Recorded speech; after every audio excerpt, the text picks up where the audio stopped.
ഈശോ മിശിഹായ്ക്ക് സ്തുതിയായിരിക്കട്ടെ. ഞാൻ മാണിപ്പറമ്പിലച്ചൻ. പഴയ നിയമവചന ധ്യാനം ഉത്പത്തി 8-ാമത്തെ അധ്യായം 20 മുതൽ 22 വരെയുള്ള തിരുവചനങ്ങൾ. അനന്തരം നോഹ യാഹ്വേക്ക് ഒരു ബലിപീഠം നിർമ്മിച്ചു. ശുദ്ധിയുള്ള എല്ലാ മൃഗങ്ങളിൽ നിന്നും ശുദ്ധിയുള്ള എല്ലാ പക്ഷികളിൽ നിന്നും ചിലതിനെ കൊണ്ടുവന്ന് അവൻ അവിടത്തേക്ക് ഹോമയാഗമായി അർപ്പിച്ചു. അവന്റെ സൗരഭ്യവാസന മണത്തപ്പോൾ പ്രസാദിച്ച യാഹ്വേ തന്റെ ഹൃദയത്തിനുള്ളിൽ ഇങ്ങനെ ആത്മഗതം ചെയ്തു: മനുഷ്യൻ കാരണം ഭൂമിയെ ഇനി ഒരിക്കലും ഞാൻ ശപിക്കുകയില്ല. എന്നാൽ മനുഷ്യഹൃദയം ബാല്യം മുതൽ തിന്മയിലേക്ക് ചാഞ്ഞിരിക്കുകയാണ്. ഇപ്പോൾ ചെയ്തതുപോലെ ജീവജാലങ്ങളെയെല്ലാം ഇനി ഒരിക്കലും ഞാൻ നശിപ്പിക്കുകയില്ല. ഭൂമിയുള്ളിടത്തോളം കാലം വിതയും കൊയ്ത്തും ചൂടും തണുപ്പും വേനലും വർഷവും രാവും പകലും നിലയ്ക്കുകയില്ല. പെട്ടെന്ന് നമ്മുടെ മനസ്സിലേക്ക് വരുന്ന ഒരു ചോദ്യമുണ്ട്. ഈ ഹോമയാഗത്തിന്റെ സൗരഭ്യവാസന മണത്തപ്പോൾ യാഹ്വേ പ്രസാദിച്ചു. സൗരഭ്യവാസന ഹീബ്രുവില് റേഹ ഹന്നി ഹോഹ എന്നാണ്. റേഹ ഹന്നി ഹോഹ. സാന്ത്വനിപ്പിക്കുന്ന വാസന, ശമിപ്പിക്കുന്ന സൗരഭ്യം, സുഖിപ്പിക്കുന്ന പരിമളം, ആശ്വസിപ്പിക്കുന്ന സുഗന്ധം എന്നെല്ലാമാണ് ആക്ഷരികമായിട്ട്. ദൈവത്തിന് തൃപ്തി വരുത്തുന്ന സുഗന്ധം എന്നോ ദൈവത്തെ അനുനയിപ്പിക്കുന്ന നറുമണമെന്നോ സൂചന. എന്നാൽ ഇതൊരു സാങ്കേതിക പദമാണ്, തീർത്തും ആക്ഷരികമായിട്ടല്ല എടുക്കേണ്ടത്. ദൈവത്തിന് മൂക്കുണ്ടോ മണപ്പിച്ചു നോക്കാൻ? ദൈവം അങ്ങനെ മണപ്പിച്ചോ? അതല്ല ഇവിടെ ഉദ്ദേശിക്കുന്നത്. ദൈവം അർപ്പിച്ച ബലിയുടെ നറുമണം ദൈവം മണപ്പിച്ച് നോക്കിയെന്നല്ല അതിന്റെ അർത്ഥം. ദൈവം സ്രഷ്ടാവാണെന്ന് അംഗീകരിച്ചുകൊണ്ട് മനുഷ്യൻ അർപ്പിച്ച ബലി ദൈവം കൈക്കൊണ്ടു, ദൈവം സ്വീകരിച്ചു എന്നാണ് അതിനർത്ഥം. അങ്ങനെ ദൈവവും മനുഷ്യനുമായിട്ട് രമ്യതപ്പെട്ടു, അനുരഞ്ജനപ്പെട്ടു എന്നാണ് അർത്ഥം. അപ്പോൾ ദൈവ മണത്ത് നോക്കി അങ്ങനെയൊന്നും അല്ല. ദൈവത്തിന് മൂക്ക് അതല്ല അതിനെ ഉദ്ദേശിക്കുന്നത്. ദൈവത്തിന് മൂക്കൊന്നും, ദൈവം ആത്മാവാണല്ലോ, മൂക്കൊന്നുമില്ല. അപ്പോൾ അത് മാനസികമായിട്ട് അവതരിപ്പിച്ചിരിക്കുകയാണ്. പക്ഷേ ആ വാക്കിന് ഒരുപാട് അർത്ഥമുണ്ട്. അത് ദൈവം സ്വീകരിച്ചു കൈക്കൊണ്ടെന്ന് പറഞ്ഞാൽ ഇല്ലേ, അവൻ ആ സുഗന്ധം, പരിമളം, ആ ബിംബകൽപ്പന ഉണ്ടെങ്കിലേ അതിന്റെ ഒരു ആഴം തിരിച്ചറിയാൻ പറ്റൂ. ദൈവം പ്രസാദിക്കുന്ന, അനുരഞ്ജനപ്പെടുന്ന അതിന്റെ ആഴം. അപ്പോൾ നമ്മൾ വെറും ആത്മീയ മനുഷ്യരല്ല, നമ്മൾ ഭൗതിക ജീവികളും കൂടിയാണ്.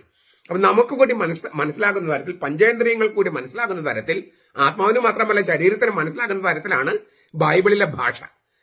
അത് തിരിച്ചറിയാത്തത് കൊണ്ടാണ് ഈ ആത്മീയമായി മാത്രമേ പാടുള്ളൂ, ഭൗതികമായിട്ട് യാതൊന്നും പാടില്ല എന്ന് പെന്തക്കോസ്തക്കാരും യഹോവ സാക്ഷികൾക്ക് പറഞ്ഞ് നടക്കുന്നത്. അവരും മനുഷ്യന്റെ വെറും ആത്മാവായിട്ട് മാത്രം കാണുകയാണ്. ശരീരമില്ലാത്ത ആത്മാവല്ലല്ലോ മനുഷ്യൻ.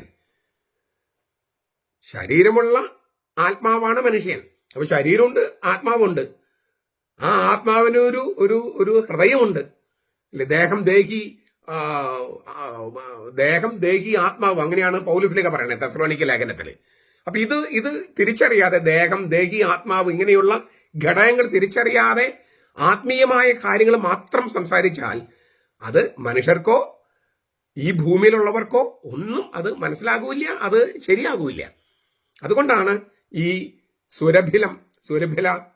സൗരഭ്യവാസന, നറുമണം എന്നൊക്കെ ഉപയോഗിച്ചിരിക്കുന്നത്.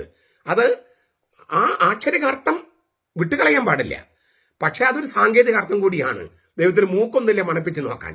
അതേസമയം ദൈവത്തിന് ബലി അർപ്പിക്കണം എന്നുള്ളൊരു സന്ദേശമുണ്ട്. ദൈവം അത് പ്രസാദിക്കുന്ന സന്ദേശമുണ്ട്. ദൈവത്തിന് ചേർന്ന ആരാധന ബലി മാത്രമാണ്. ഹാബേല് തൊട്ട് നമ്മൾ നോക്കുമ്പോൾ ദൈവത്തിന് ചേർന്ന ആരാധന കുമ്പിടുന്നതോ വണങ്ങുന്നതോ ഒന്നുമല്ല.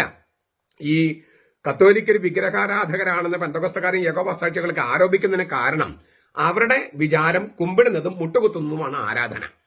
അതല്ല ആരാധന, ബലിയാണ്. ആ ബലി ദൈവം കൈക്കൊണ്ടു, ആ ബലി നമ്മൾ അർപ്പിക്കേണ്ടതുണ്ട് എന്ന്. ശരിക്കുള്ള ബലി യേശുവിന്റെ ബലിയാണ്. പക്ഷെ അതിലേക്ക് സൂചനകളായി നമ്മൾ പഴയ നിയമം പഠിക്കണേ. ആ ശരിയായ ബലിയിലേക്ക് വരാനുള്ള ആ സൂചനകളാണ് ഇവിടെ നൽകപ്പെട്ടിരിക്കുന്നത്. ഈ സെപ്തുജിന്ത് ഗ്രീക്കില് ഓസ്മേ, എവുഓദിയാസ് എന്നാണ്. എവുഓദിയാസ്.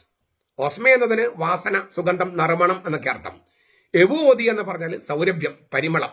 അപ്പൊ നല്ല മണം, നറുമണം, നല്ല മണം എന്ന് വെച്ചാല് ഈ സൗരഭ്യം ഇല്ലേ, സുഗന്ധം, ഗന്ധം, സുഗന്ധം. അങ്ങനെ ഈ സെപ്തിയിൽ ഉപയോഗിക്കുന്നത് പിന്നീട് പൗലോസ്ലിഹ ഉപയോഗിക്കുന്നുണ്ട്. ഇതേ വാക്ക് തന്നെ ഉപയോഗിക്കുന്നുണ്ട്. അതിനു മുമ്പ് യെഹെസ്കേൽ പ്രവാചകൻ ഉപയോഗിക്കുന്നുണ്ട്. യെഹെസ്കേൽ പ്രവാചകൻ 20:41 നമ്മൾ ഇങ്ങനെ വായിക്കുന്നു: ഞാൻ നിങ്ങളെ ജനതകളുടെ ഇടയിൽ നിന്ന് പുറത്തു കൊണ്ടുവന്ന് നിങ്ങൾ ചിതറിപ്പോയിരിക്കുന്ന രാജ്യങ്ങളിൽ നിന്ന് ശേഖരിക്കുമ്പോൾ ഞാൻ നിങ്ങളെ സുരഭിലവാസനയായി സ്വീകരിക്കും. ഞാൻ നിങ്ങളെ സുരഭിലവാസനയായി സ്വീകരിക്കും. യെഹെസ്കേൽ ഒരു പുതിയ അർത്ഥം കൊടുക്കുകയാണ്. ഈ ഹോമബലി അർപ്പിച്ചോൾ ആ പുകച്ചുരുളുകൾ ദൈവത്തിനടുത്ത് ദൈവം മണത്തു നോക്കി എന്നാണ് നോഹ പറഞ്ഞതെങ്കിൽ, യെഹെസ്കേൽ പ്രവാചകൻ പറയാണ് ജനങ്ങൾ തന്നെയാണ്, തിരഞ്ഞെടുക്കപ്പെട്ട ജനമാണ്. ചിതറിപ്പോയ ജനങ്ങളെ തിരിച്ചു കൊണ്ടുവരുമ്പോൾ ആ അനവിം യാഹ്വയുടെ ദരിദ്രൻ എന്നറിയപ്പെടുന്ന വിശുദ്ധ അവശിഷ്ടം എന്ന് പറയുന്ന, വിശുദ്ധ ശിഷ്ടഭാഗം എന്ന് പറഞ്ഞ ഹോളി റെമനന്റ്, ആ ജനങ്ങളെയാണ് ദൈവം സുരഭിലവാസനയെ സ്വീകരിക്കാനാണ് യെഹെസ്കേൽ പ്രവാചകൻ പറയുന്നത്. അപ്പൊ ഈ സുരഭിലവാസന എന്നുള്ള വാക്ക് വിട്ടുകളഞ്ഞാൽ അതിന്റെ ആഴം, ആ അർത്ഥത്തിന്റെ ആഴം, ധ്വനി സാന്ദ്രത നഷ്ടപ്പെടും. അതുകൊണ്ട് ദൈവം കൈക്കൊണ്ടു എന്ന് മാത്രം എഴുതിയാൽ പോരാ. ബൈബിൾ നല്ല ആഴമേറിയ ഭാഷ ഉപയോഗിക്കുന്നതാണ്, വളരെ മൂർത്തമായ ഭാഷ ഉപയോഗിക്കുന്നതാണ്. അപ്പോൾ ദൈവജനം തന്നെയാണ് സുരഭിലവാസനയായി മാറുക എന്നാണ് യെഹെസ്കേൽ പ്രവാചകൻ 20:41 പറഞ്ഞിരിക്കുന്നത്.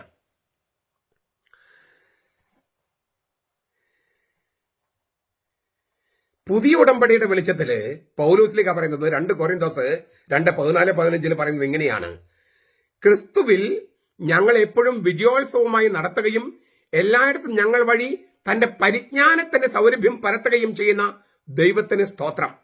എന്തുകൊണ്ടെന്നാൽ രക്ഷിക്കുന്നവരുടെ ഇടയിലും നശിക്കുന്നവരുടെ ഇടയിലും ഞങ്ങൾ ദൈവത്തിന് ക്രിസ്തുവിന്റെ പരിമളം ആകുന്നു. 2 പ്രാവശ്യമാണ് പൗലോസ് വാക്ക് ഉപയോഗിച്ചിരിക്കുന്നത്. ഒന്ന് പരിജ്ഞാനത്തിന്റെ സൗരഭ്യം, മറ്റൊന്ന് ക്രിസ്തുവിന്റെ പരിമളം. അപ്പൊ ഈ പഴയ നിയമത്തിലെ വാക്കുകള്, നോഹയുടെ കാലത്തെ വാക്കുകളും യെഹെസ്കേൽ പ്രവാചകന്റെ വാക്കുകളും പൗലോസ് ഉപയോഗിക്കുന്നുണ്ട്.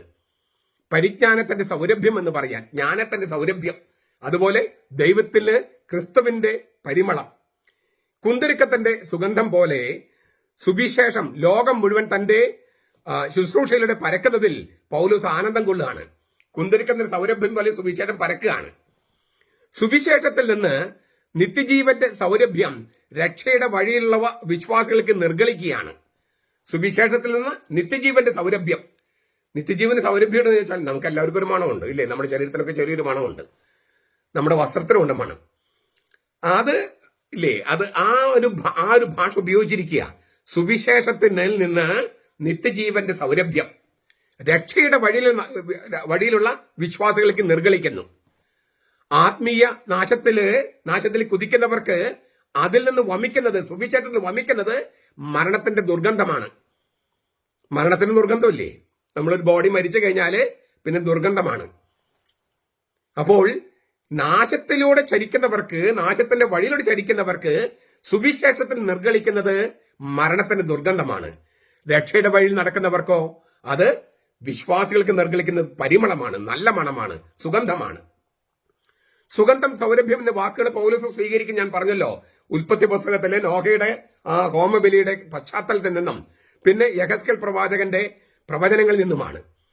കർത്താവിന് ബലിയർപ്പിക്കുമ്പോൾ അതിന്റെ സുഗന്ധവും സൗരഭ്യവും കർത്താവിനെ പ്രസാദിപ്പിക്കുന്നെന്ന് പറയുമ്പോൾ നമ്മൾ പറഞ്ഞു കഴിഞ്ഞു, ഈ സുഗന്ധക്കൂട്ട് മാത്രമല്ല, ദൈവജനം തന്നെ, നോഹ സ്വീകരിക്കപ്പെട്ടു എന്നാണ് അർത്ഥം. യെഹെസ്കേൽ പ്രവാചകന്റെ വാക്കുകൾ പറഞ്ഞാൽ നോഹയുടെ കുടുംബം ദൈവത്തിനു മുമ്പിൽ സ്വീകരിക്കപ്പെട്ടു.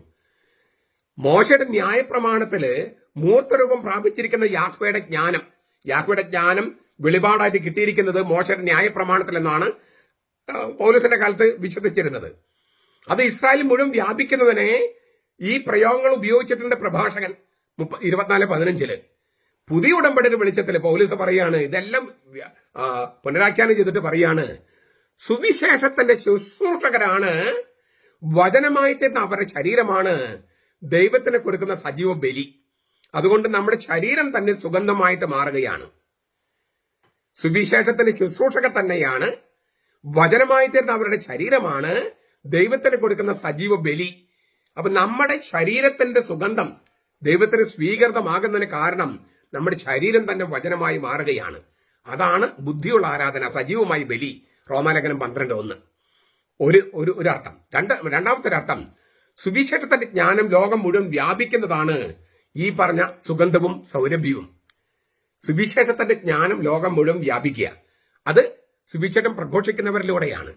അപ്പൊ സുവിശേഷം പ്രഘോഷിക്കുന്നവരുടെ ജീവിതവും അവർ പ്രഘോഷിക്കുന്ന വചനവും ഇല്ലേ, നമ്മുടെ ശരീരം തന്നെയും സുഗന്ധമായി മാറും ദൈവത്തിന് മുമ്പിൽ.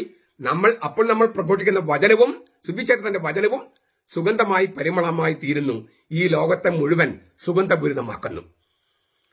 പരിജ്ഞാനത്തിന്റെ സുഗന്ധവും ക്രിസ്തുവിന്റെ പരിമളവും, അത് നമുക്ക് അടുത്ത ക്ലാസ്സിൽ ചിന്തിക്കാം. ഇപ്പൊ നമുക്കൊരു ചെറിയൊരു അർത്ഥം കിട്ടിയല്ലോ. ഹോമബലി, നോഹ അർപ്പിച്ച ഹോമബലി, അതിന്റെ സുഗന്ധം കർത്താവ് മണത്ത് നോക്കി എന്ന് വെച്ചാൽ ദൈവം നോഹയെയും കുടുംബത്തെയും ആ ബലി അർപ്പിച്ച, ദൈവത്തിന് പരമമായ ആരാധന അർപ്പിച്ച ആ കുടുംബത്തെ സ്വീകരിച്ചെന്നാണ്. ആ അർത്ഥത്തിന്റെ വെളിച്ചത്തിൽ ഈ നോഹയും നോഹയുടെ കുടുംബക്കാരും ദൈവത്തിന് സ്വീകൃതരായി സുഗന്ധദ്രവ്യമായിട്ട് സ്വീകരിക്കപ്പെട്ടെന്ന് യെഹെസ്കേൽ പ്രവാചകൻ. പരിജ്ഞാനത്തിന്റെ സുവിശേഷത്തിന്റെ പരിജ്ഞാനത്തിന്റെ സൗരഭ്യം, പിന്നെ സുവിശേഷം പ്രഘോഷിക്കുന്നവര് അവര് തന്നെയാണ്, അവര് ശരീരമാണ്, വചനമായി തീർന്നവർ ശരീരം തന്നെയാണ് സുഗന്ധമെന്ന് പരിമളമെന്ന് പൗലോസ്. ഈ അർത്ഥങ്ങളൊക്കെ വെച്ചിട്ടാണ് നമ്മുടെ പള്ളിയില് ഈ കുന്തിരിക്കം പുകയ്ക്കുന്നത്. അപ്പോൾ കുന്തിരിക്കം പുകയ്ക്കാൻ പല കാരണങ്ങളുണ്ട്, ഒരുപാട് അർത്ഥങ്ങളുണ്ട്. വെളിപാട് ദിവസം 8-ാമത്തെ അധ്യായം 1 മുതൽ 4 വരെ വാക്യങ്ങളിൽ വിശുദ്ധരുടെ പ്രാർത്ഥനകള് ഈ സുഗന്ധക്കൂട്ടായിട്ട് ഇടുന്നത്, അങ്ങനെ പല അർത്ഥങ്ങളുണ്ട്. അപ്പൊ പള്ളിയിൽ കുന്തിരിക്കം പുകയ്ക്കുന്നത് ഈ തിരുവചനങ്ങളുടെ വെളിച്ചത്തില. അതിന് ഒരുപാട് തിരുവചനങ്ങളുണ്ട്. പ്രധാനപ്പെട്ട തിരുവചനങ്ങളിൽ 3 നമ്മൾ കണ്ടത്. ഉൽപ്പത്തി പുസ്തകം 8-ാമത്തെ അധ്യായത്തില് യെഹെസ്കേൽ 20:41, 2 കൊരിന്തോസ് 2:14 മുതൽ 16 വരെ 15 വരെ വാക്യങ്ങൾ, 14-15 വാക്യങ്ങൾ. ഈ വാക്യങ്ങളുടെ വെളിച്ചത്തിലാണ് പള്ളിയിൽ കുന്തിരിക്കം പുകയ്ക്കുന്നത്. ഇത് പെന്തക്കോസ്തക്കാർക്കും യഹോവസാക്ഷികൾക്കൊക്കെ ഇഷ്ടപ്പെടുവോ? ഈ തിരുവചനം അനുസരിച്ചാണ് കുന്തിരിക്കം പുകയ്ക്കെന്ന് പറഞ്ഞാൽ അവർക്കത് ഉൾക്കൊള്ളാൻ പറ്റുന്നുണ്ടോ? എന്തിനാണ് അവർ കത്തോലിക്ക സഭ വിട്ടുപോയിരിക്കുന്നത്? ഇതൊക്കെ വിഗ്രഹാരാധനയെ പറഞ്ഞിട്ടോ? വിഗ്രഹാരാധനയാണോ അത് തിരുവചനങ്ങളിൽ അടിസ്ഥാനപ്പെട്ട യഥാർത്ഥ ആരാധനയാണോ? പറയൂ, നിങ്ങൾ തന്നെ പറയൂ. എന്നിട്ട് നിങ്ങളുടെ കൂട്ടുകാരന്മാരോടും പറയൂ. ഈ പെന്തക്കോസ്തക്കാരും യഹോവസാക്ഷികളുമായിട്ടുള്ള ആളുകളെ കണ്ടു കഴിഞ്ഞാൽ ഇങ്ങനെയാണ് ബൈബിളിൽ കിടക്കുന്നത്, നിങ്ങളിത് എന്തിനാണ് എതിർക്കുന്നത് എന്ന് ചോദിക്കൂ. എന്നിട്ട് അവരെയും തിരിച്ചു കൊണ്ടുവരൂ. അവർക്ക് നമ്മൾ പരിമളമാകും. അപ്പോൾ ആദ്യം അവർക്ക് വിഷമം തോന്നും, നമ്മൾ തിരുവചനങ്ങൾ പറയുമ്പോൾ അവർക്ക് വിഷമം തോന്നും. പക്ഷെ അത് പിന്നീടത് സുഗന്ധമായും പരിമളമായും മാറും. കാരണം ഇതാണ് പരിജ്ഞാനത്തിന്റെ സുഗന്ധം, പരിജ്ഞാനത്തിന്റെ പരിമളം, ക്രിസ്തുവിന്റെ സുഗന്ധം. അതങ്ങനെയായി തീരാൻ തന്നെ നമ്മൾ ഈ വചനം പ്രഘോഷിക്കണം. പ്രഘോഷിച്ചാൽ മാത്രം പോരാ, നമ്മൾ തന്നെയും ദൈവത്തിന് സ്വീകൃതരാകുകയും ചെയ്യണം. നമ്മൾ സുഗന്ധദ്രവ്യമായിട്ട് മാറണം വചനം ജീവിക്കുന്നതിലൂടെ, പിന്നെ വചനം പ്രഘോഷിക്കുന്നതിലൂടെ. ഇതാണ് അവിടെ ഉദ്ദേശിക്കുന്നത്. എത്ര ഗംഭീരമായ അർത്ഥമാണിത്. നമുക്കിത് പ്രഘോഷിക്കാം. നമ്മുടെ കർത്താവ് യേശു മിശിഹായുടെ കൃപയും പിതാവായ ദൈവത്തിന്റെ സ്നേഹവും പരിശുദ്ധാത്മാവിന്റെ സഹവാസവും നാം എല്ലാവരോടും കൂടി ഉണ്ടായിരിക്കട്ടെ, ഇപ്പോഴും എപ്പോഴും എന്നേക്കും. ആമേൻ.